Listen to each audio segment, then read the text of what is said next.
السلام عليكم ورحمة الله وبركاته. بحسب المعطيات الجوية المرتقبة، تتجه الأوضاع الجوية في المملكة المغربية نحو مزيد من الاضطراب ابتداء من يوم الأربعاء وخلال الأيام المقبلة، حيث ينتظر أن تأثر البلاد بمنخفض جوي نشيط مصحوب بتساقطات مطرية معتبرة ورياح محلية قوية. التفاصيل العامة: أمطار متفرقة إلى غزيرة ستهم عدة مناطق من الشمال الشرقي، المرتفعات والوسط، تمتد تدريجيا إلى أجزاء من الجنوب الشرقي. زخات رعدية متوقعة محليا خصوصا في المناطق الجبلية والشرقية، مع احتمال تساقط للبرد في بعض النقط المحدودة.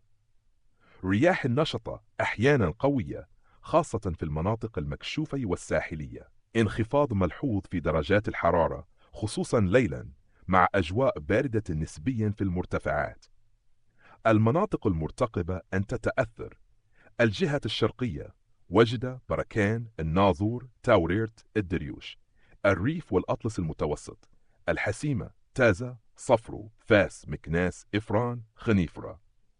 المناطق الوسطى والجبلية: بني ملال، خريبكة، أزيلال، قلعة السراغنة، شيشاوة، جنوب مراكش، جنوب سطات.